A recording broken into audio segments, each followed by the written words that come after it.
Et Antoine Mariotti nous a rejoint. Bonjour Antoine. Bonjour. Vous vous êtes rendu à Damas l'été dernier. Pas de suspense pour cette élection. Toutefois, le régime a-t-il vraiment des soutiens à l'intérieur du pays? Oui, c'est incontestable. D'ailleurs, sans doute, après plus de 3 ans de guerre, il ne serait plus là, plus en place, s'il n'y avait pas ses soutiens. Bachar el-Assad et le régime peuvent compter notamment sur le soutien des nombreuses minorités, les Alaouites, la communauté de la famille Assad, mais aussi les chrétiens et d'autres, parce que ces communautés ont une peur bleue de voir les djihadistes prendre le contrôle du pays, ont une peur bleue d'être pris pour cible derrière à cause de leur appartenance à telle ou telle religion. Et pour eux, seul Bachar el-Assad et le régime actuellement au pouvoir peuvent les préserver de cette menace. Il faut d'ailleurs noter qu'il y a une partie de la population qui manifestait il y a 3 ans, qui faisait partie de cette révolution et qui aujourd'hui soutient le régime pour cette même raison. Imaginons que l'élection ait été à 100% démocratique. Est-ce qu'un opposant aurait pu l'emporter?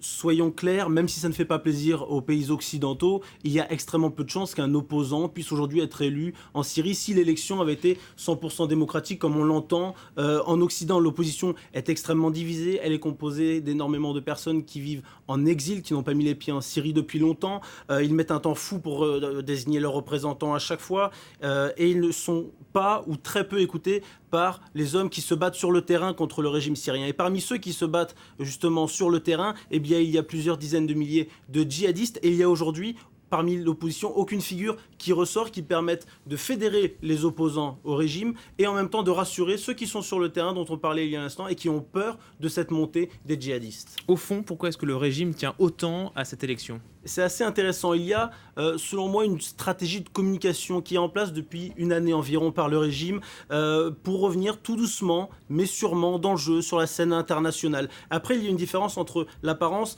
et les faits. Ça a commencé avec Genève 2, quand les Américains et les Russes ont proposé de reprendre des négociations directes entre l'opposition et le régime. Le régime, quasiment instantanément, a dit « pas de problème, nous voulons bien y aller, même si on sait très bien que ces opposants ne représentent personne, on veut bien y aller ». Concrètement, ils n'ont rien cédé derrière. Donc ils veulent bien négocier, mais ils ne négocient pas derrière, alors que l'opposition a donné une image complètement contraire, puisqu'elle a attendu le mois de janvier, 2 jours avant le début, pour accepter de négocier. Les armes chimiques, c'est la même chose. Ils sont accusés l'été dernier d'avoir tué 1400 personnes. Ils disent « on n'a rien à cacher, on vous donne toutes nos armes chimiques ». Ils respectent les délais, il faut le noter, c'est une première dans l'histoire. Jamais un pays ne s'était séparé aussi vite de ses armes chimiques. Jamais un pays ne l'avait fait en temps de guerre. Pour autant, qu'est-ce qui nous dit aujourd'hui qu'il n'y a pas des armes chimiques qui sont caché quelque part en Syrie, rien ne permet de le vérifier, encore plus dans un pays en guerre. Et donc, c'est exactement la même chose pour l'élection présidentielle. Bachar el-Assad montre qu'il veut donner la parole au peuple, mais concrètement, comment organiser une élection présidentielle quand 9 millions de Syriens ont dû quitter leur maison,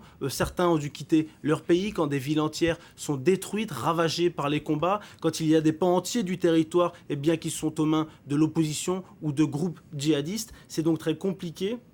Il faut d'ailleurs savoir sur ce retour sur la scène internationale que depuis plusieurs mois, les services secrets occidentaux se bousculent à Damas parce qu'ils sont inquiets de cette montée du djihadisme. Il y a donc petit à petit ce retour des liens qui se retissent, mais on ne verra quand même pas demain la communauté internationale serrer la main de Bachar el-Assad. Merci Antoine Mariotti. Voilà donc pour cette élection en cours en Syrie.